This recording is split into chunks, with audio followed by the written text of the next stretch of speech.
কোন মুক্তিযোদ্ধার বদনাম শুনবে না। যদি কোনো অন্যায় থাকে নিজের আসবে, তাকে ধরবে, আলোচনা করে তাকে আমরা সোজা করব। কিন্তু কোন দালালের কথায় নাচা চলবে না।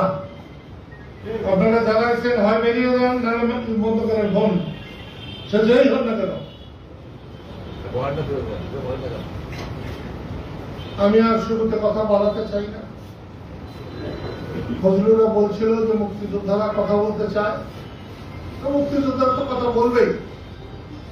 দেখছেন এখনো বলছি, এখনো ফোন বাজছে। আর এইটা মুক্তিযুদ্ধের সময় যদি বলতাম, গাছের পাতা যদি ছিঁড়ত, বলার পরে আর পড়তো না, আমি খাই থাকতাম। সেই জন্য আমরা যুদ্ধে জয় হয়েছিলাম। আর আজকে এই কান দিয়ে শুনে এই কান দিয়ে বেরিয়ে যাবে, কিচ্ছু হবে না। মুক্তিযোদ্ধাদের কপালে খালি লাত্তি আর লাত্তি। এরপর আমি কোন বেদক মুক্তিযোদ্ধার সঙ্গে আমি চলাফেরা করবো না। যারা ভালো থাকবে, যারা কথা দিয়ে কথা রাখতে পারবে, যারা মানুষের সঙ্গে ভালো ব্যবহার করবে, মানুষকে আপন ভাববে, আমি তাদের গোলামি করব। আমি 1 নম্বর হল আল্লাহর গোলাম, আর 2 নম্বর হল মানুষের গোলাম। এর মাঝখানে আমার কাছে কিছু নেই। আমি আমার কথা শেষ করতে চাই এই বলে যে ফজলুর একসময় বলছিল যে মুক্তিযোদ্ধারা কথা বলতে চায়, আমিও কথা শুনতে চাই। কথার চাইতে বড় শক্তি পৃথিবীতে নাই। বাসা কথা যেমন কোনো মূল্য নাই, মূল্যবান কথার কতটা ভার সেটাও বিচার করে বের করা যাবে না।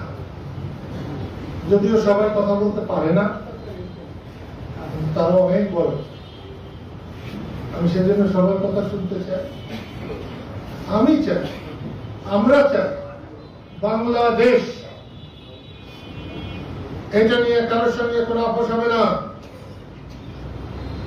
আমরা চাই মুক্তিযুদ্ধ, এ নিয়ে কোনো আপোষ নাই। আমরা চাই মুক্তিযোদ্ধা, তার নিয়ে কোনো আপোষ নাই। আমাদের কণ্ঠে জয় বাংলা, এটা নিয়ে আমরা কোনো আপোষ করতে যাব না।